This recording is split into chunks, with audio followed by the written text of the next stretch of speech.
Señor, te damos muchísimas gracias porque podemos estar aquí reunidos para compartir este salmo y para poderlo escuchar.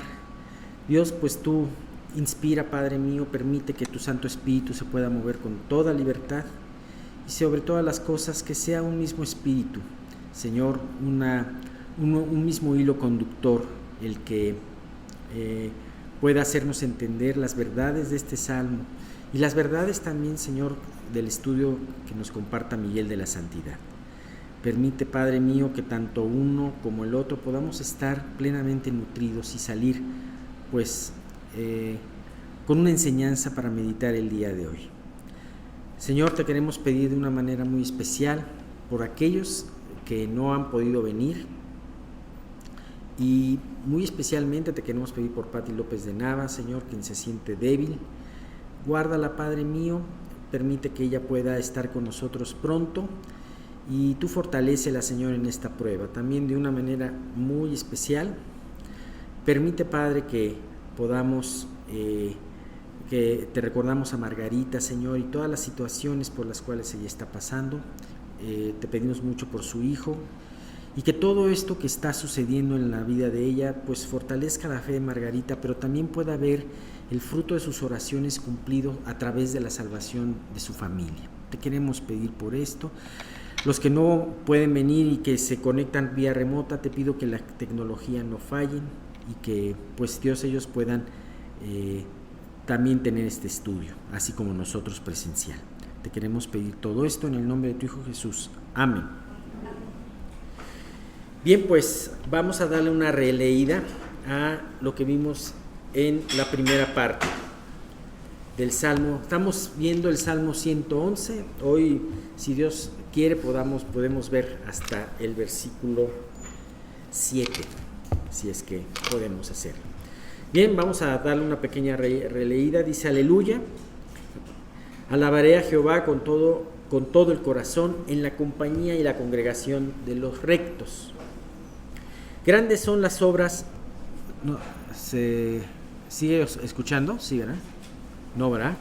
Algo pasó.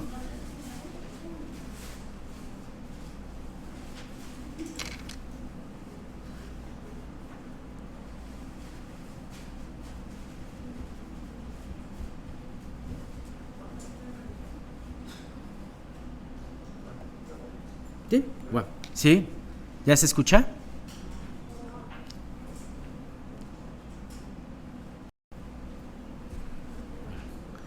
¿Ya se escucha? Sí, ahora sí. Ahora sí se escucha. Gracias, Oscar. Bien. Grandes son las obras de Jehová, buscadas de todos los que las quieren. Gloria y hermosura es su obra, y su justicia permanece para siempre. Ha hecho memorables sus maravillas. Clemente y misericordioso es Jehová. Habíamos visto los dos primeros versículos y nos habíamos enfocado mucho en aquí, versículo 2, que dice: grandes son las obras de Jehová, buscadas de todos los que las quieren. Habíamos dicho precisamente en este punto que ahí están las obras de Dios, las hace para todos los hombres, pero no todos los hombres reconocen estas obras en Él. Muchos, desgraciadamente, dicen: no es obra de la casualidad, es obra de que se hayan conjuntado ciertos factores. Sin embargo, aquel que es de su pueblo busca estas obras de Dios y además se edifica y se deleita a través de escucharlas, ¿no? De verlas.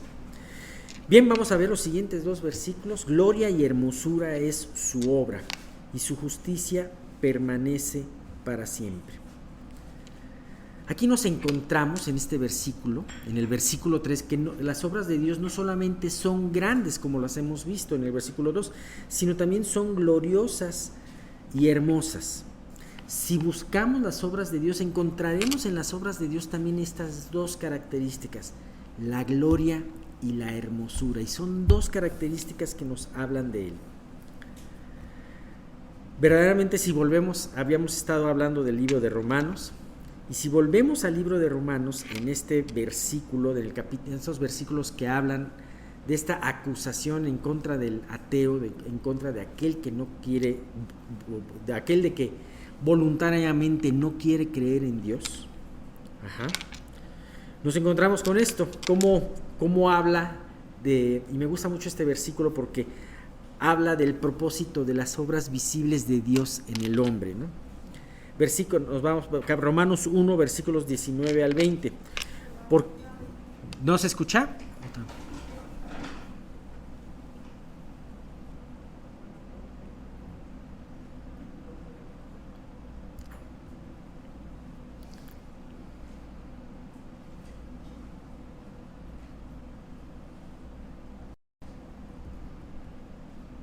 ¿Ya? Gracias.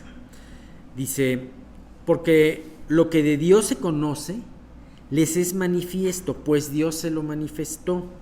Porque las cosas invisibles de Él, su eterno poder y deidad, se hacen claramente visibles desde la creación del mundo, siendo entendidas por medio de las cosas hechas, de modo que no tiene excusa. Ajá. Dice, verdaderamente a nuestro Señor se le ha de hacer algo muy absurdo y muy insensato de que la gente no crea en Él, sabiendo que verdaderamente Él nos dejó todo, si no tenemos todo para poder creer en Él. Su misma creación, su misma obra está hecha para que creamos en Él. Ajá. Es un error pensar, como mucha gente piensa, que es difícil encontrar en la obra de Dios, o sea, es difícil encontrar en la naturaleza a Dios, ¿no? Pero verdaderamente hay muchos prejuicios hoy en día que mantiene la vista nublada de la mayoría de mucha gente, ¿no? Y que su misma vida de pecado, muchas veces la persona no quiere encontrar a Dios en las cosas porque no quiere enfrentar a Dios en su vida, y eso es un punto importante, ¿no? Bien, se habla también en este versículo de la justicia. ¿Se acuerdan ese video que alguna vez compartimos acerca de la creación de Dios? Y algunos de ustedes tendrán ese video. Me llama mucho la atención porque habla primero de todas esas maravillas de la creación de Dios. Y generalmente ese es un punto que a toda persona le gusta ver. Ajá. Sin embargo, después viene un punto que a muchas personas no les gusta ver, que es la justicia de Dios. Si se acordarán, en ese documental, al poco tiempo después, hablaba de la justicia de Dios y de que y pues realmente este mismo versículo, el versículo 3, nos habla de esto. Ok, admiramos la obra de Dios por su gloria y su hermosura. Ajá. Dios se refleja tanto en su gloria como en su hermosura a través de la creación, a través de las cosas hechas, como lo habíamos visto en Romanos. Sin embargo, dice, y su justicia permanece para siempre. El ver las obras perfectas de Dios nos va a llevar a ver una justicia perfecta. Dios no solamente fue poderoso y sabio para hacer la creación, sino una vez hecha también es justo. Y sabemos todo lo que implica esa palabra que es justicia. Sabemos que Dios finalmente, como dice, no tendrá por inocente al culpable. Y eso es lo que muchas personas dicen, no, espérame, estaba muy bonito lo de la creación, pero esa parte no me gusta, ¿no? Y a veces nosotros podemos también tener esta situación, nos podemos deleitar en la obra hecha de Dios, en los milagros que podemos ver. Sin embargo, muchas veces cuando entramos al tema de la justicia tropezamos. Tropezamos, ¿por qué? Porque no queremos ser enfrentados a nuestro pecado. Ajá. La luz vino al mundo, mas los hombres amaron más las tinieblas que la luz. ¿Por qué? Porque sus obras eran malas. Y todo aquel que hace lo malo no viene a la luz para que sus obras no sean manifiestas. ¿Sabes quiénes somos los más beneficiados de que nuestras obras sean manifiestas? Nosotros mismos, porque podemos arreglarlas en este tiempo de gracia en donde todavía podemos arreglarlas. Ajá. ¿Sabes? No desechemos esta maravillosa justicia de Dios. La obra, la hermosura, la gloria de Dios permanecen para siempre. Vemos cómo Dios regenera su obra. Dios no solamente fue fiel para hacer una obra maravillosa, sino también es fiel para conservarla día con día. Pero también dice, y tenemos esta palabra y esta promesa: su justicia permanece para siempre. Los que queremos seguir su justicia, esto en vez de una mala noticia es una excelente y preciosa promesa. ¿Por qué? Porque en medio de un mundo que está lleno de injusticia, en medio de un mundo que está lleno de mentira, que trata de socavar la verdad de Dios, podemos encontrar que finalmente Dios va a hacer que su justicia permanezca para siempre. Y en vez de ganar el mal, va a ganar la justicia de Dios, y eso es maravilloso. Vamos a hablar en este salmo, ya en los últimos versículos, acerca de una de las obras más formidables y hermosas de Dios, ya que estamos hablando de sus obras. Y esta obra es la redención. De hecho, gracias a la redención podemos estar nosotros. O sea, se hizo la creación gracias a la redención, porque la única forma en que Dios pudo haber creado al hombre es sabiendo que el hombre va a ser redimido en algún día. Dios sabía que iba a crear al hombre y se le iba a revelar. Entonces, ¿qué caso tenía crear al hombre? Si no se tenía un plan de redención. Entonces, esta obra de la redención es maravillosa. Sin embargo, para la redención, nuestro Redentor Jesús tuvo que cumplir toda justicia. Y eso es algo muy importante. Bien, el versículo 4 nos habla: ha hecho memorables sus maravillas, clemente y misericordioso es Jehová. Aquí ya es una especie de versículo de transición para la siguiente parte, que vamos a hablar de sus obras. Memorables son sus obras. Dios ha hecho toda su creación, sus obras, para que nos acordemos de Él. La creación, hemos hablado mucho acerca, que nos habla de Dios. Y el ver la creación nos recuerda a nuestro Creador. Bueno, así también muchas cosas que Él ha hecho: el arco iris, los tiempos, las estaciones, todo lo ha hecho para que nosotros nos acordemos de su poder y de su fidelidad. Así también las obras que Él hace en nuestras vidas son obras que Dios quiere que permanezcan en nuestra memoria. Memorables son sus obras. ¿Qué quiere decir? Que Dios quiere que permanezcan en nuestra memoria. Los antiguos, en el Antiguo Testamento podemos ver cómo en algunas ocasiones se hacían monumentos de acuerdo a esas obras de Dios. Podemos remitirnos en ese hecho tan importante cuando pasan el pueblo judío, el pueblo de Israel pasa el Jordán. ¿Qué fue lo que pasó?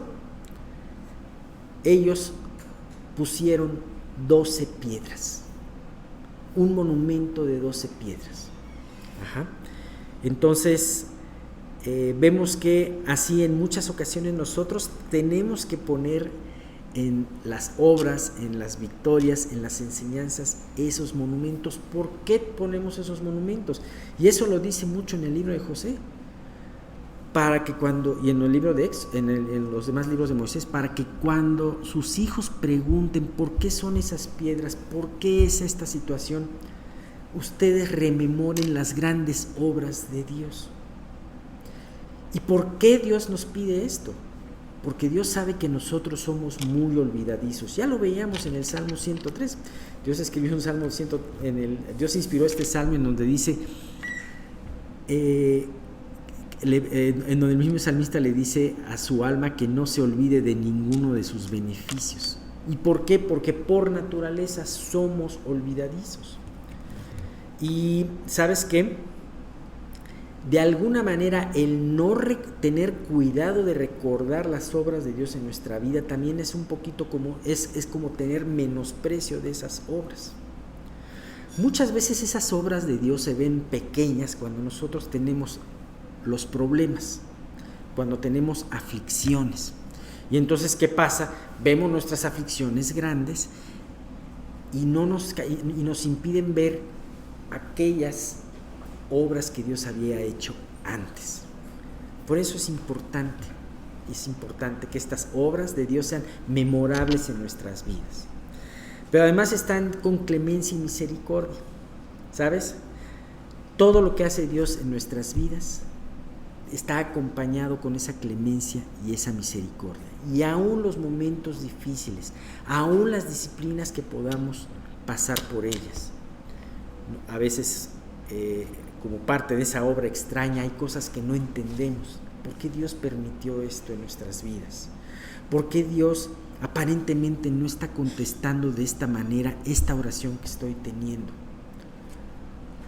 Bueno, en ese momento no olvides que la clemencia y la misericordia de Dios subsisten y están pegadas en esas obras, como dice este salmo. Bien, ¿qué nos dice la siguiente parte? La siguiente parte es corta, pero ya nos habla en sí de sus obras, ¿no? Salmo 111, de los versículos 5 al 7.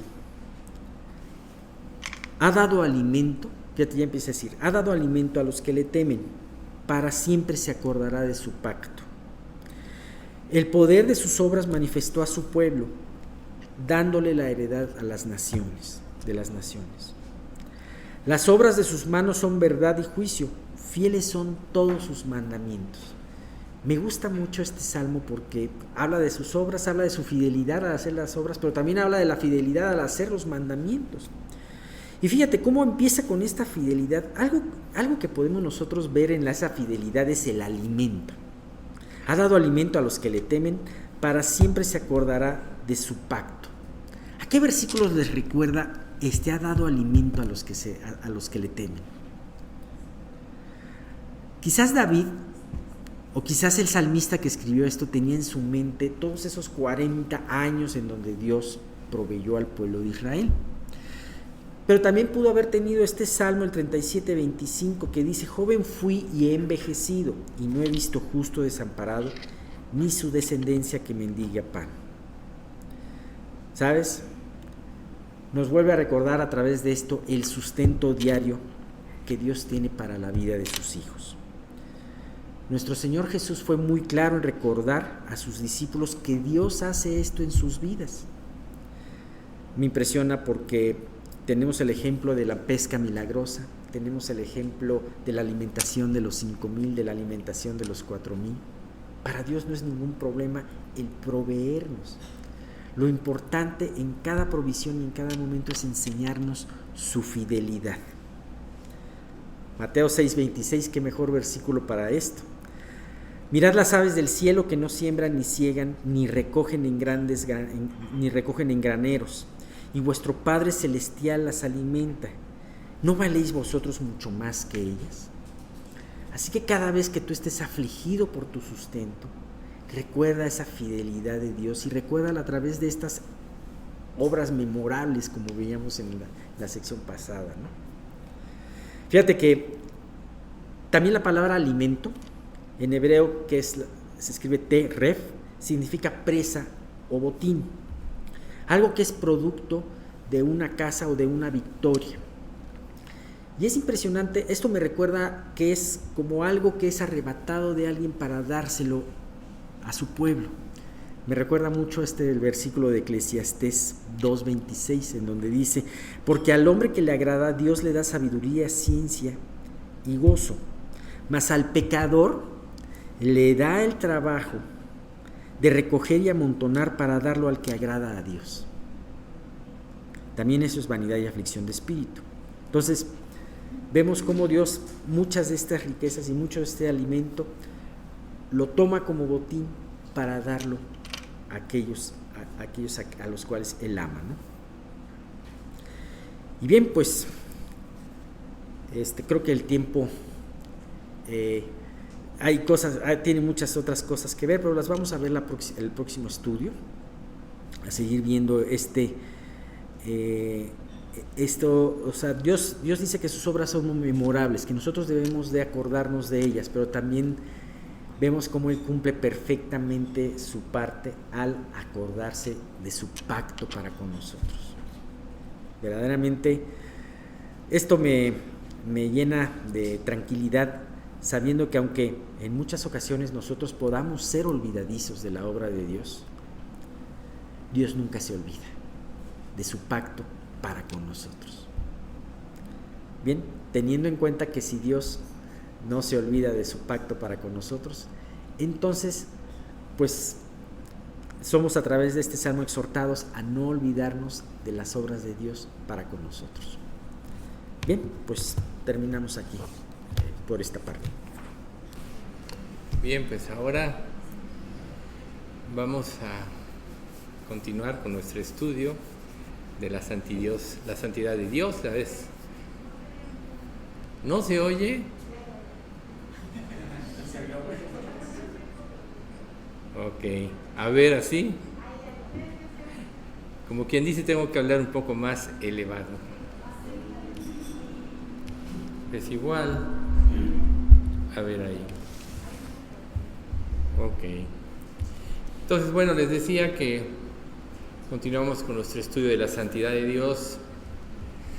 Este es un estudio muy profundo que si nosotros no comprendemos la grandeza de Dios, realmente nunca vamos a consagrar nuestras vidas y nunca nos vamos a entregar como debiéramos hacerlo. Una de las cosas que en las cosas espirituales predomina en la mayoría de los seres humanos es vivir en superficialidad.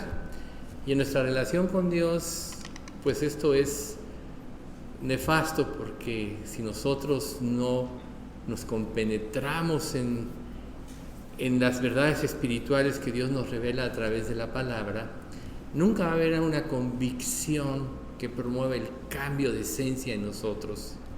Vemos muchos creyentes que se dicen cristianos, vemos muchas iglesias, pero como Isaías dijo, ¿quién ha creído a nuestro anuncio? ¿Sobre quién se ha revelado el brazo de Jehová? Y eso es muy cierto. Muchos son llamados, pocos escogidos. Quiera Dios que todos los que estamos aquí verdaderamente hayamos sido escogidos por Dios, lleguemos a ser verdaderamente salvos y que un día podamos ver a Dios tal cual es, cara a cara. Pero la preparación para nosotros es muy importante, y comprender, profundizar en la santidad de Dios, comprender las verdades espirituales es básico, porque Dios dijo, recuerden, sed santos, porque yo, Jehová el Señor, soy santos, y sin santidad nadie verá al Señor. Entonces, ¿quién puede cumplir estos estándares? Por eso, bueno, en el capítulo 1 vimos lo que es una introducción, luego vimos lo que es la copa sagrada. Hoy vamos a iniciar el capítulo 2, que precisamente habla de santo, santo, santo. Pero, y aquí ya básicamente nos vamos a concentrar en el profeta Isaías, en la experiencia que él tuvo. Sin embargo, es muy importante que nosotros podamos ver algunos antecedentes que nos permitan tener una idea de lo que regía en la época de este hombre de Dios, sin duda alguna de los más grandes profetas de Israel. De hecho, su libro es de los libros más grandes que hay, de los libros más completos, y tiene profecías increíbles, como el capítulo 53, que habla claramente del Mesías, y hay muchas otras revelaciones de juicios, etc. Pero, ¿qué característica tenía un profeta de Dios? Generalmente un profeta de Dios era un hombre solitario, era una persona designada por Dios con un propósito, era como un fiscal que le hacía ver al pueblo sus pecados, por lo tanto no eran populares. Los profetas que eran populares generalmente eran los falsos profetas que le decían a las personas o al pueblo lo que querían oír. Y obviamente que nosotros como seres humanos nos es agradable que nos digan lo que queremos escuchar, y no nos es agradable que seamos confrontados por Dios. Pero en realidad, si nosotros entendemos que nuestra mente y nuestro corazón está afectado por el pecado, debemos entender que para poder llevar una vida cristiana sana, que lo primero que tenemos que tener en nuestro corazón es anhelar ser como fue Jesús, pues también tenemos nosotros que comprender que la confrontación tiene que ser parte de nuestra vida. ¿Por qué? Todos tenemos una idea de lo que es una religión, nuestra propia idea, nos hacemos una propia idea de lo que es el cristianismo, pero en realidad que nos hagamos una idea no por eso es la realidad. Hoy en día mucha gente vive en una irrealidad respecto a eso. O sea, el verdadero cristianismo es el que vive de acuerdo a lo revelado por Dios en su palabra y no hay salida. Recuerden, andarán dos juntos si no estuvieren de acuerdo. Entonces, todas las características de esto generalmente encuadraban en los verdaderos profetas. No eran personas populares, no les agradecía el pueblo lo que ellos decían de parte de Dios, y generalmente lo que ellos revelaban causaba controversia, causaba discusiones y muchas veces hasta persecuciones y muchas cosas, ¿no? que muchas veces tenían que salir huyendo. Sin embargo, cada verdadero profeta era un heraldo de Dios, era un mensajero del cielo. Y así es precisamente como ellos generaban una convicción que les permitía hacer la voluntad de Dios. Muchos no pudieron llevar las cargas, muchos trataron de salir de esto o en sus propias ideas quisieron rebelarse contra Dios, como Jonás, ¿no? Ve y predica a Nínive y él se fue huyendo. Todos sabemos la historia. Pero generalmente el verdadero profeta, todo anuncio tenía una frase inicial: así dice el Señor. Y si así dice el Señor, entonces no había discusión. Nosotros podemos ver en el capítulo 11 de Hebreos los mártires, ¿no? Aserrados, desechados, vivían en cuevas, desnudos, con hambre, y la tierra no era digna de ellos, dice la misma Escritura. El promedio de la vida de un profeta no era largo, era corto, porque a muchos pues los mataban, ¿no? O sea, Jesús mismo en Isaías 53:3 dice: despreciado y desechado entre los hombres, varón de dolores, experimentado en quebrantos. Entonces aquí nosotros podemos ver que servir a Dios en un mundo caído ni nos va a hacer populares, ni tampoco quiere decir que no vamos a sufrir. Al contrario, vamos a ir en contra de un sistema de pensamiento que avanza y que cada día se revela más y más en contra de Dios. Ahora la mentira es lo que rige el pensar popular. Que tú hables de la Biblia ya eres como un bicho raro, pero en realidad el profeta verdadero estaba precisamente solo, porque tenía la carga y todas las verdades dentro de sí mismo, y pues eso lo hacía aún ser rechazado por su misma familia, ser rechazados por sus amigos, ser rechazados por sus parientes. Algunas veces, como decía, su vestuario era la desnudez, y sus cánticos eran entonados con lágrimas. Y esa precisamente era una de lo que caracterizaba a Isaías. Isaías, este hombre, a diferencia de muchos otros profetas y héroes del Antiguo Testamento, era de la nobleza. Casi todos venían de situaciones humildes, etcétera, ¿no? Pero Isaías venía de la nobleza, tenía su círculo de amigos, de familiares, y se codeaba con los líderes, con los reyes, etcétera. Pero no era usual que Dios tomara una persona cuyo corazón estaba a favor de él. O sea, recuerden, Dios no mira lo que mira el hombre, pues el hombre mira lo que está delante de sus ojos. Dios ve el corazón. Y muchos de los profetas ya desde el vientre de su madre ya eran escogidos para ser siervos de Dios. O sea, que ya nacían como esto. Por ejemplo, Juan el Bautista, ¿no? Si recordarán, este está puesto para caer a muchos en Israel, ¿no? etcétera, o María misma, ¿no? Y una espada atravesará tu corazón. O sea, siempre había este tipo de situaciones. Entonces, en los tiempos de Isaías, él vivió a la luz de varios reyes, pero que eran pues Usías, Jotán, Acaz y Ezequías, pero Usías fue un rey que reinó durante 52 años. Muchos en Israel nacieron y crecieron a la luz de este rey y se murieron durante este tiempo, ¿no? Pero Isaías, precisamente, su ministerio empezó ahí y prácticamente él fue escogido por Dios en forma directa y su llamado lo hizo ser rechazado. O sea, ¿quién de nosotros no se siente mal por el rechazo?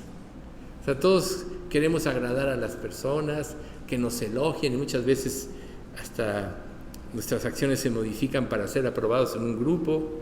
Pero cuando nosotros empezamos a comprender la importancia del mensaje de Dios, entonces eso va a marcar en cada uno de nosotros un destino diferente. No vamos a ser populares, no vamos a ser queridos, porque la mayoría de la gente va a rechazar la verdad. Otros, por ejemplo, como Jeremías trató de rechazar el llamado, trató de huir de su responsabilidad. En Jeremías 27 dice: me sedujiste y fui seducido. Más fuerte fuiste tú que yo y me venciste. ¿Quién puede ir en contra de Dios? ¿Quién puede, en el caso de un profeta, renunciar a un llamado? O sea, Jeremías trató, pero Dios dijo: no, este es tu ministerio. ¿Qué espera Dios de nosotros? Dios espera de nosotros, primero que nada, comprender la grandeza de nuestra salvación. Parte de nuestra fe, que la palabra fe también quiere decir fidelidad, nos debe llevar a ser fieles a Dios. Dios es la persona a la que nosotros tenemos que aprender a agradar, no a otras personas. Y puede costarnos en la familia. Recuerden que decía Jesús: si alguno viene a mí y no aborrece a su padre y madre, esposa e hijos, hermanos y hermanas, y aún también su propia vida, no puede ser mi discípulo. O en Lucas: ninguno que poniendo sus manos en el arado voltea hacia atrás es apto para el reino de Dios. ¿Por qué es importante poner todas estas referencias? Porque nosotros tenemos que saber que si realmente queremos servir a Dios, este va a ser parte de nuestro destino. Pero lo más hermoso de esto, y es lo que todo creyente debería hacer, es que si nosotros seguimos la voluntad de Dios y lo obedecemos, lo vamos a glorificar. Entonces, quizá la vida de Isaías fue una de las vidas más dramáticas del Antiguo Testamento. Por ejemplo, el año en que el rey Usías murió, que fue en el siglo 8, 8 antes de Cristo, pues realmente se sintió Isaías muy triste. Recordemos una cosa muy importante de este hombre Usías, que su reinado fue uno de los reinados más prósperos. Llegó a tener muchas edificaciones, su ejército se volvió muy poderoso y quizá él empezó en forma humilde, obediente a Dios, pero pues ya que era muy poderosa y todo, pues se levantó su orgullo, y en su orgullo él pues realmente cometió un error muy grande. Por ejemplo, en Segunda de Crónicas 26:4 dice, hablando de las proezas de Usías, dice: e hizo lo recto ante los ojos de Jehová, conforme a todas las cosas que había hecho Amasías su padre, porque en el tiempo en que buscó a Dios fue bendecido, venció a ejércitos como los filisteos, fortaleció las murallas de Jerusalén, abrió pozos en el desierto, restauró el poder militar de Judá, también fue reconocido como un rey amoroso al cuidado del pueblo, pero le pasó esta situación que puso ruin a su carrera. ¿Por qué es importante hacer mención de este rey que es precisamente donde inició el ministerio de Isaías? Porque todos nosotros somos susceptibles de que en un momento determinado nos gane el orgullo. Si un creyente no tiene presente que sus victorias en Cristo son producidas por Dios, lo más probable es que se levante su orgullo. Y al levantarse su orgullo, pues de una manera u otra va a cometer errores y va a desafiar a Dios. Y ese fue el caso de Uzías. Cuando él ya estuvo en la cúspide del poder, un día se metió al templo, quiso adorar por su propia cuenta, usurpando precisamente los lineamientos de Dios, porque Dios decía, solo los levitas pueden servir en el templo, solo el sumo sacerdote puede entrar una vez al año, no sin sacrificio antes por él mismo y por los pecados del pueblo, y nadie más tiene este derecho más que la descendencia de Aarón, que era levita, y los levitas. Dice la Escritura en 2 Crónicas 26-21, así que el rey Uzías fue leproso hasta el día de su muerte y habitó leproso en una casa apartada, por lo cual fue excluido de la casa de Jehová, y Jotam su hijo tomó el cargo de la casa real, gobernando al pueblo de la tierra. O sea, él se ensoberbeció, entró por su propia cuenta al templo, todos los levitas y todos los sacerdotes quisieron sacarlo, se enfureció y en ese momento le brotó el cáncer. Ahí él mismo quiso salir pronto porque Dios lo había tocado, pero tuvo un costo en su vida. Y este costo fue ser excluido de la casa de Dios. Todo verdadero creyente debe de saber que sus victorias en Cristo son de Dios, que Él inspira, que Él produce, que Él pone las palabras en tu boca, porque realmente solo Él merece la gloria. Recuerden ustedes que todos nosotros, aunque hemos sido renacidos cuando nos convertimos, tenemos ya la naturaleza divina, la naturaleza de Cristo, siempre tenemos la tendencia al orgullo, pero un verdadero creyente, mientras más sirva a Dios y más dependa de Él, más claro va a tener en su mente que Dios es el que produce las cosas. ¿Qué es lo único que puede romper esto? Como le pasó a Uzías, que repentinamente pienses que proviene de ti, que dependió de tus habilidades, de tu conocimiento. Entonces ahí viene la verdadera tragedia. Esto es en cuanto al rey Uzías, que es el que reinaba prácticamente en el tiempo de Isaías. ¿Qué pasó con Isaías cuando le sucedió esto? Isaías se fue a llorar al templo de Dios. Él buscó consolación, seguramente sintió esa gran pérdida de este rey y todo el mundo sabía el pecado que había cometido, que fue excluido, pero no dejó de ser doloroso. Sin embargo, en ese momento de mayor tristeza, le viene a Isaías una de las más grandes experiencias de su vida. Dice en el capítulo 6, en el año en que murió el rey Uzías, vi yo al Señor sentado en un trono alto y sublime, y sus faldas llenaban el templo. O sea, su tristeza, su dolor, tuvo un gran consuelo cuando él va a derramar su corazón, expresa su dolor por el rey que había muerto, que había sido en sus inicios un gran rey. Sin embargo, se le revela el Dios verdadero en el templo. Imagínense esa experiencia, ¿sí? El Rey de Reyes, el supremo Dios, creador de todo el universo, en una visión se le aparece, ¿sí? Es importante, y vamos a tomar un poquito de tiempo en establecer que este Rey de Reyes, o sea, cuando Dios se presenta con Moisés, le dice, me van a conocer todos como Jehová, sí, porque cuando se presenta en la zarza, le dice, bueno, Señor, ¿a quién digo? Yo soy. Y después dice, todos me conocerán como Jehová. Pero también nosotros vemos que en las Escrituras se menciona el nombre de Adonai. Y Adonai es como quiere decir como soberano, ¿no? El soberano Dios. Es como un subtítulo a la grandeza de Dios, pero no representa a Dios, ¿sí? Jehová es el nombre sagrado de Dios. Y muchos judíos o muchas personas que era tan sagrado para el pueblo de Israel este nombre, que solo pusieron las siglas que son la JH, que quiere decir Yahvé, JHWIH, que es lo que en algunos otros lugares traducen como Yahvé, ¿no?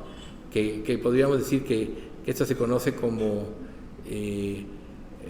la abstracción de Dios, pero no, por no mencionar el nombre de Dios, que es un nombre inefable, que es un nombre tan santo que quien lo reconoce, o sea, quien ve la santidad de Dios, no lo quiere ni nombrar, y eso le pasaba al pueblo judío, ¿sí? En el caso de Yahvé es como el telegrama de 4 letras para hacer esta abreviación y no mencionar su nombre. Por ejemplo, en el Salmo 8.1 dice, oh Jehová, Señor nuestro, cuán glorioso es tu nombre en toda la tierra, has puesto tu gloria en los cielos. Entonces, oh Jehová, nuestro Adonai, Señor nuestro, ¿no? O sea, aquí es, por eso hay inclusive himnos que hablan de Adonai, porque es muy importante, porque la mayoría de nosotros ignoramos y no sabemos por qué Adonai, por qué Jehová, o por qué otros dicen Yahvé, etcétera. Sin embargo, aquí con esta instrucción nosotros ya sabemos que es como un título que se le da a la nobleza de Dios. El Señor, el soberano Dios, ese es Jehová, ¿no? Por ejemplo, en el Salmo 110.1, Jehová dijo a mi Señor, siéntate a mi diestra hasta que ponga a tus enemigos por estrado de mis pies. Aquí podríamos traducirlo, Jehová dijo a mi soberano, siéntate a mi mano derecha. Entonces, Jehová es el nombre de Dios, Adonai es su título. Es importante, como les reitero, poner esto para que tengamos este conocimiento y no nos confundamos más adelante. Entonces es como el soberano Dios. Y en el título que Dios se le da en el Nuevo Testamento a Cristo, se le confiere, en muchos lugares se le transfiere como Adonai. Jesús es llamado Rey de Reyes y Señor de Señores, es un título reservado para Dios el Padre, el supremo y soberano Rey del cielo y de la tierra. Entonces nosotros vemos que el uso de palabras de Jehová y Adonai nos hablan de la naturaleza santa de Dios. Entonces, exponiendo esto y ya conociendo más o menos cómo se maneja esta situación, nosotros podemos ver cómo cuando Dios se le manifiesta a Isaías en esta visión, pues esta visión prácticamente empieza a cambiar su vida. ¿Por qué? Porque lo llena de respeto y de asombro. Hoy en día nosotros vemos que el nombre de Dios es usado de una manera común, aún en dichos y en expresiones donde se le deshonra totalmente. De hecho, por ejemplo, cuando el Ray Comfort llega y entrevista a muchas personas, les pregunta, ¿has usado el nombre de Dios en vano? La mayoría dicen, sí, se lo he usado en vano. Porque de alguna manera la gente sí entiende que usar a la ligera el nombre de Dios es un pecado muy grande. Y para nosotros el hecho de saber lo que es Dios, la soberanía de Dios, nos debe de impedir, si es que lo hemos hecho y mencionamos el nombre de Dios así a la ligera, no volverlo a hacer, ¿sí? Entonces, volvemos entonces aquí al profeta Isaías, que pues prácticamente con la muerte de Usías, Israel ya traía una crisis sobre la soberanía de Dios. Recuerden que Dios mismo le dice a Israel, ¿acaso me ofreciste sacrificios a mí durante estos 40 años, oh casa de Israel? Lo hiciste a dioses falsos, nunca estuvo su corazón con él. Y aquí es precisamente donde nosotros tenemos que empezar a pensar dónde realmente está nuestro corazón. ¿Dónde?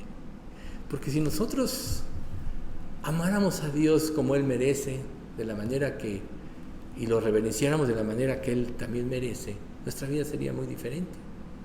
¿Qué tantas cosas estás permitiendo en tu vida que afectan tu relación con Dios? O sea, ¿qué tantas cosas estás mezclando en tu mente y en tu corazón que contaminan tu pensamiento y no le estás dando la honra debida a Dios? Y como siempre, este tipo de cuestionamientos es para cada uno.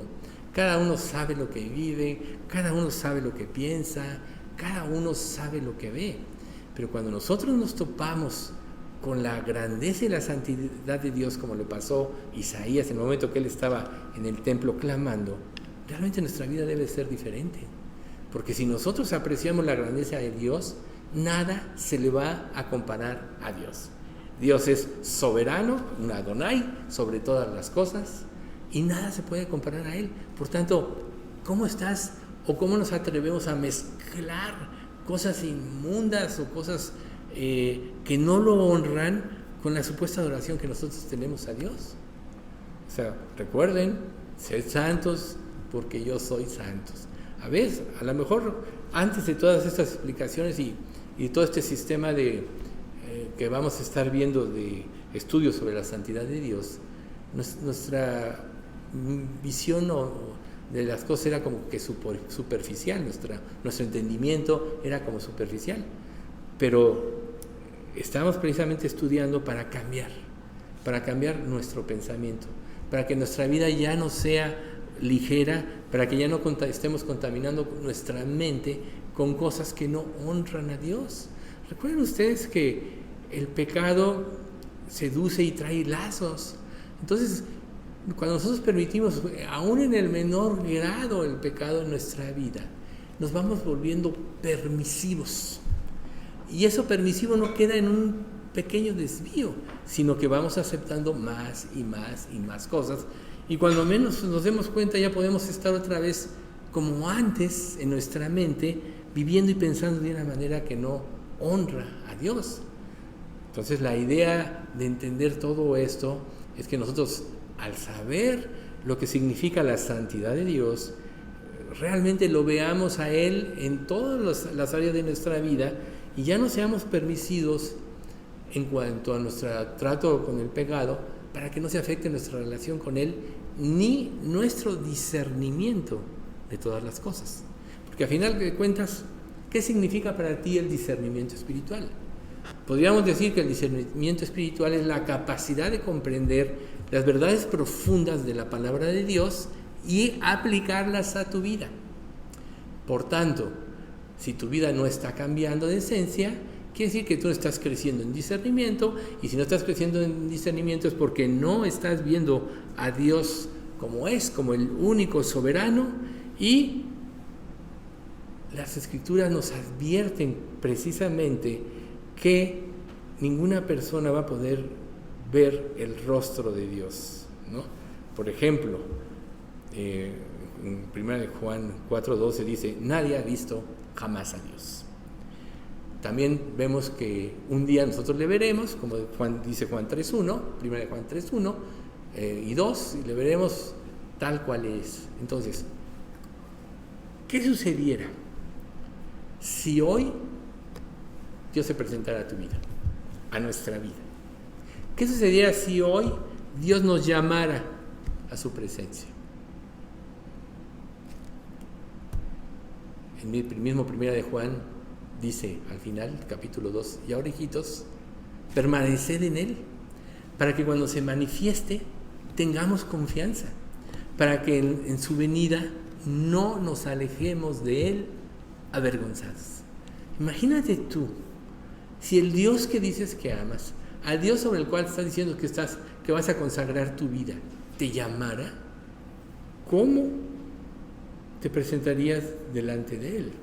Por ejemplo, Moisés. Todos conocemos la historia de Moisés, desde que lo crió la madre y 3 meses lo estuvo escondiendo hasta que ya no pudo. Luego la hermana lo puso en un cesto en el río, lo recogió la hermana del faraón y lo prohijó prácticamente, y luego él estuvo ahí instruyéndose en toda la sabiduría egipcia, y a los 40 años, porque recuerden que aún la hermana propició, y fue cuestión de Dios, que a Moisés lo amamantara a su propia madre. Entonces él tenía toda la esencia de su origen. Bueno, sale a ver a sus hermanos, etcétera. Ya todos conocemos esa historia, ¿no? Pero este hombre, Moisés, cuando un día Dios se le presenta, y sobre el cual hizo grandes milagros, él había escuchado la voz de Dios hablándole desde la zarza. Había visto el río Nilo convertido en sangre, o sea, visto los milagros de Dios. Había probado el maná del cielo, había visto la nube y la columna de fuego, nube de día, columna de fuego de noche, que era una manifestación de Dios. Y también había visto los carros de Faraón cuando salen de Egipto, pues hundidos en el Mar Rojo, ¿sí? Pero aún Moisés, dentro de su ministerio como profeta de Dios, recuerden, él era manso, el hombre más manso de la tierra en ese entonces, pero como aún su hermano Aarón y su hermana se rebelan contra él y pasan muchas cosas, pero él un día dijo: Señor, quiero verte, ¿sí? Quiero verte para estar satisfecho. Y Dios le respondió: es que nadie me puede ver y vivir, nadie puede ver mi rostro y vivir. Bueno, vamos a ver el pasaje. Dice, ya después que le hace esta petición y Dios le niega que vea su rostro, dice, y le respondió: yo haré pasar todo mi bien delante de tu rostro, y proclamaré el nombre de Jehová delante de ti, y tendré misericordia del que tendré misericordia, y seré clemente para con el que seré clemente. Dijo más: no podrás ver mi rostro, porque no me verá hombre y vivirá. Y dijo aún Jehová: he aquí, aquí un lugar junto a mí, he aquí un lugar junto a mí, y tú estarás sobre la peña. Y cuando pase mi gloria, yo te pondré en una hendidura de la peña, y te cubriré con mi mano hasta que haya pasado. Después apartaré mi mano y verás mis espaldas, mas no se verá mi rostro. Éxodo 33, del 19 al 23. Bien, o sea, Dios, al igual que a Isaías, sí le concede algo, ¿no? Cuando Moisés tiene esa hambre y sed de Dios, Dios se le revela. Aquí es muy importante hacer un comentario al margen. ¿Qué tanta hambre y sed de Dios tienes? Recuerden que el pecado nos estorba, cambia nuestra mente, nos confunde, oscurece nuestro razonamiento, etc. Pero en la medida que nosotros vamos avanzando y nos vamos purificando y limpiando, nuestro anhelo de estar con Dios, nuestro anhelo de que se revele en nuestra vida va creciendo. Y esto fue un sello particular tanto de estos dos grandes profetas, porque ¿quién como Moisés, verdad? O sea, Moisés e Isaías. O sea, Isaías solo fue a llorar al templo y Dios en una visión se le reveló. Moisés cumplió todo lo que él dijo, pero un día digo: tengo más hambre, más sed de ti, quiero verte. Imagínense ustedes,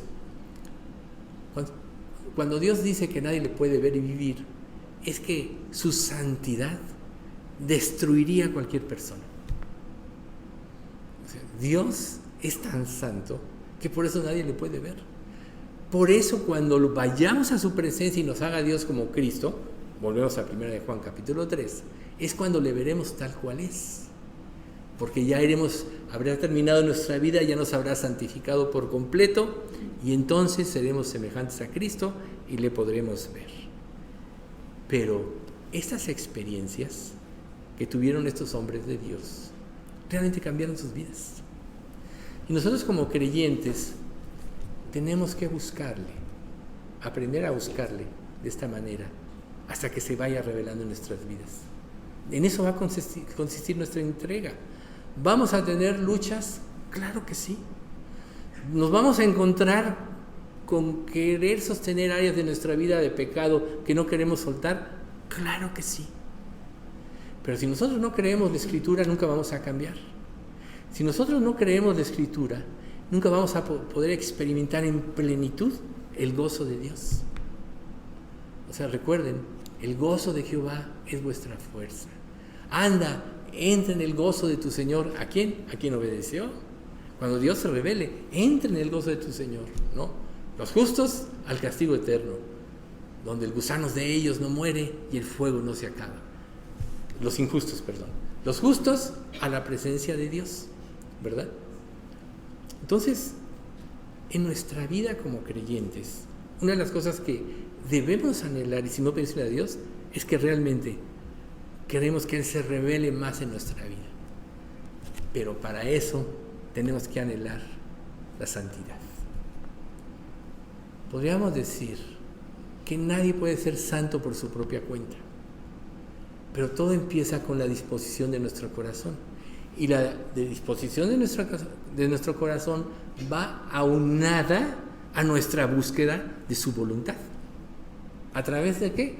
De las Escrituras. Y de acuerdo a las revelaciones que Él nos vaya dando, a la obediencia. Recuerden lo que dijo Santiago: tú tienes fe, yo tengo obras. Muéstrame tu fe sin obras y yo te mostraré por mis obras mi fe. Lo cual quiere decir que una fe que no obedece no es fe. El que obedece es el que tiene fe, de acuerdo a lo revelado. Entonces, este es el proceso del camino de la santidad. ¿Vamos a ir siendo transformados si hacemos esto? Claro que sí, como le pasó a Moisés. ¿Y qué pasó con Moisés? Tan solo vio él las espaldas de Dios, o sea, estuvo en contacto con Dios y su gloria se manifestó. Cuando él baja de esta experiencia del monte, los hijos de Israel no le podían ver a la cara, los deslumbraba a tal grado que tuvo que ponerse un velo, y como la misma Escritura dice, esta gloria se fue disipando. Pero la gloria que Dios nos promete va a ser eterna. Ahora, esta experiencia de Moisés con Dios realmente nos debe de causar de alguna manera temor, porque lo que significa estar cerca de Dios significa quedar en evidencia de lo que realmente somos. Entonces, ¿no acaso tenemos que estar preparados nosotros para el cambio? ¿Ustedes creen que en aquellas cosas que Dios quiere transformarnos a la imagen de su Hijo, lo quiere para hacernos sufrir? A veces nosotros no queremos abandonar el pecado o una forma de vida porque nos arraigamos pensando que ahí está nuestra felicidad. Y esa es la mentira más grande que nosotros podemos tener en la que podemos caer. Porque en realidad la verdadera felicidad va en función a nuestra comunión con Dios, a nuestro trato con Dios.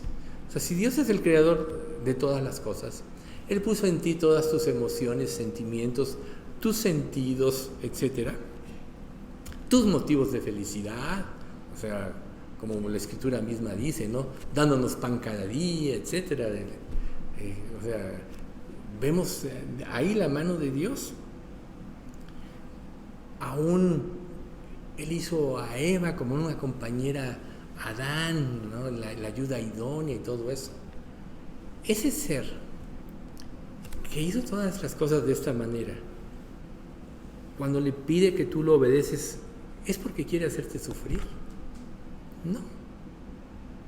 En los mandamientos que Él nos da en su palabra, cumplirlos es la mayor seguridad que nosotros podemos tener para que Dios se revele en nuestra vida y que nosotros vayamos creciendo en comprensión en nuestra relación con Él.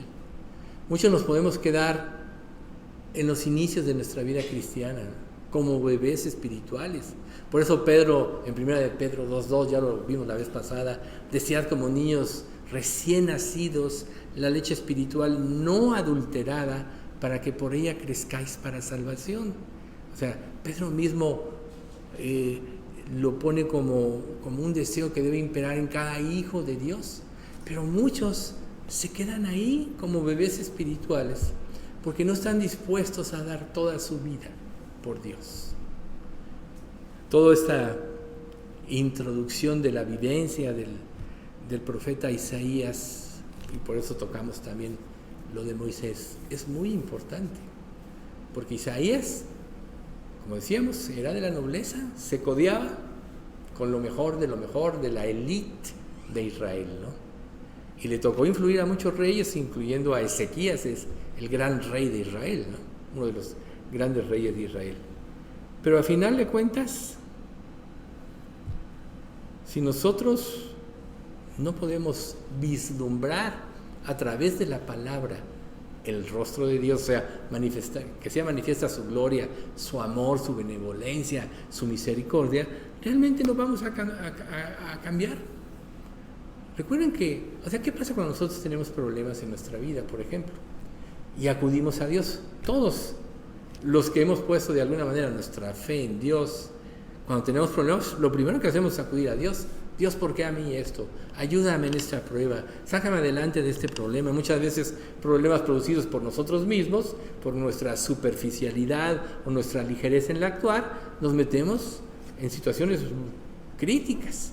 Señor, líbrame de esto, porque sabemos que acudir a Dios nos causa consuelo y nos causa también esa paz que sobrepasa todo entendimiento. O sea, si ya somos hijos de Dios, recuerden que ya Dios nos ve perfectos en Cristo, y nuestras imperfecciones, Él tan solo como Padre amoroso va a actuar a través de su disciplina como medio correctivo para que volvamos al camino de la santidad, al camino de la comunión con Dios.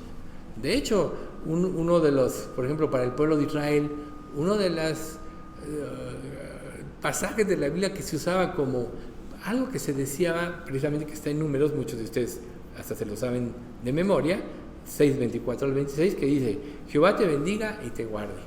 Jehová haga resplandecer su rostro sobre ti y tenga de ti misericordia. Jehová hace sobre ti su rostro y ponga en ti paz. Eso se decían los judíos entre unos y otros, ¿no? O sea, te bendiga y te guarde, haga resplandecer su rostro sobre ti. Ese era uno de los deseos más genuinos de un creyente a otro, o de un hijo de Israel a otro. Eso pasa también en la misma iglesia. O sea, el hecho de buscar a Dios nos da esperanza, y esta esperanza en un sentido se cristaliza en bendición, o sea, es una realidad en la bendición, recuerden, y la esperanza no avergüenza, porque el amor de Dios ha sido derramado en nuestros corazones por el Espíritu Santo que nos fue dado, porque es el Espíritu Santo el que nos va a dar consuelo, es el Espíritu Santo el que nos va a dar la fuerza para obedecer, es el Espíritu Santo el que nos va a revelar a Dios, es el Espíritu Santo el que va a interceder en nuestras oraciones delante de Dios con gemidos indecibles, etcétera. Entonces, si nosotros no anhelamos la santidad, si nosotros no anhelamos crecer en Cristo, prácticamente estamos abismados. Nos vamos a quedar sin conocer a Dios o como bebés espirituales toda nuestra vida. ¿Y qué requiere un bebé?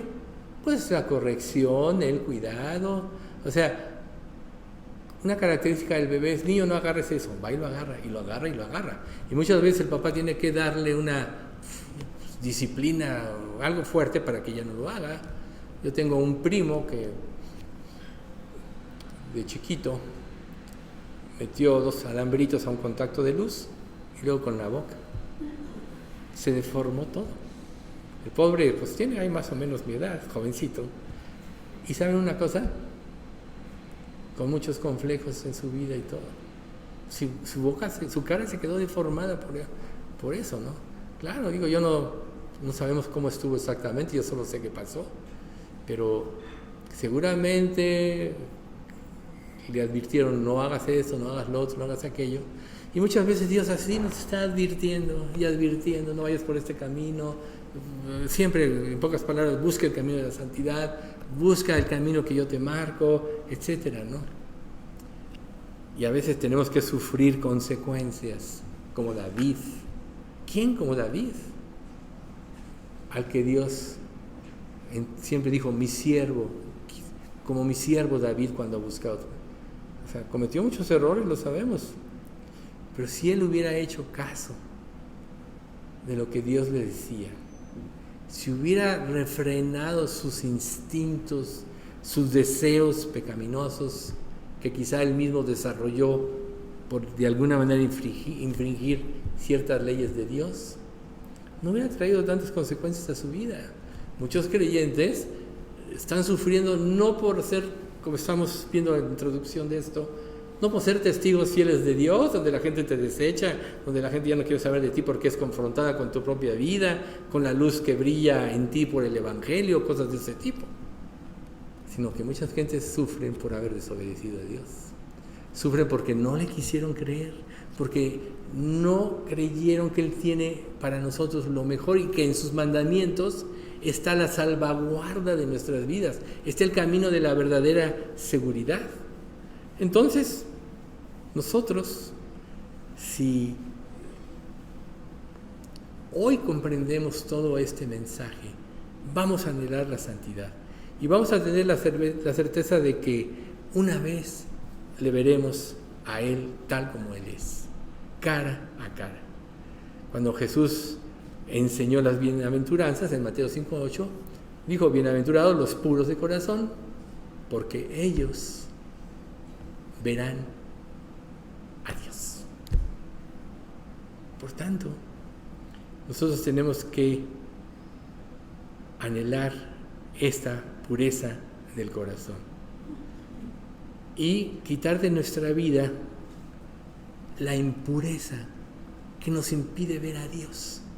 La impureza es como un velo, como algo que se interpone entre nosotros y Dios. Por eso es que nos quiere que vayamos al camino de la santidad. Entonces, el problema de las desobediencias o de lo que nosotros permitimos no radica en nuestros ojos, sino en nuestro corazón. Por eso Dios dijo: dame, hijo mío, tu corazón y miren tus ojos por mis caminos. Dios quiere nuestro corazón. Es muy fácil decirlo.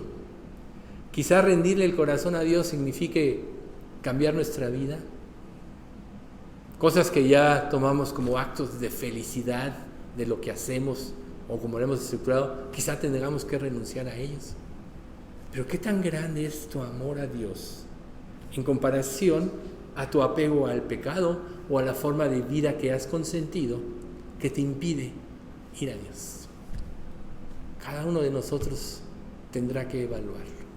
Si realmente tú quieres que Dios se revele en tu vida, tienes que purificarla y limpiarla. Tienes que creerle. Y bueno, aquí le vamos a dejar por hoy. Ya a la vez entrante vamos a empezar a ahondar en esto a través de la visión que tuvo Isaías. Vamos a dar gracias. Padre Santo, te queremos dar muchas gracias por este estudio. Queremos agradecerte, Señor, por tu bendita palabra. Sobre todo, Padre, porque nos haces ver tu luz y nos revelas con claridad cómo tenemos que vivir. Sabemos, Padre, que en nuestra vida de incrédulos la santidad era algo inconcebible en nosotros porque estábamos afectados por el pecado, pero que ahora, Padre, ya como hijos tuyos, si es que realmente hemos puesto nuestra vida en tus manos, en arrepentimiento y fe, pues ahora, Señor, el amar la santidad debe ser parte de nuestra vida. Así que te pedimos, Padre, que tú, con la fuerza de tu Santo Espíritu y la disposición de nuestro corazón, contribuyas a este cambio, Señor, que haga que nuestra vida sea transformada en una vida de santidad y de pureza para gloria tuya. Te pedimos, Padre, que tú hagas esto en nuestra iglesia, aún los que hoy no pudieron asistir a este trabajo, los que nos están viendo a través de internet, pues tú también toca sus corazones. Y sobre todo, Padre, haznos una iglesia santa, pura, que te glorifique. Nosotros, Padre, no buscamos números, sino corazones entregados, porque sabemos que tú puedes hacer mucho a través de ello, como hiciste con tus discípulos, Señor, que con 12 evangelizaste al mundo. Nosotros queremos o anhelamos que en tu regreso nos encuentres caminando fielmente de acuerdo a tu voluntad y que podamos verte, Señor, con toda claridad y que no nos vayamos a alejar avergonzados, como seguro será el caso de muchos que no quisieron oír o santificar sus vidas. Por tanto, Padre, nos ponemos en nuestras manos y no dejamos de recordarte, Señor, por la salud espiritual y aún física en nuestra iglesia, especialmente la de Patti y todo lo que está viviendo Margarita ahorita, su familia. Vela por ellos y vela, Señor, por cada uno de nosotros, en causa de todas las experiencias que tengamos hacia la fe en ti y a la confianza en que tú tienes el control de todo. En nombre de Cristo Jesús te lo pedimos. Amén.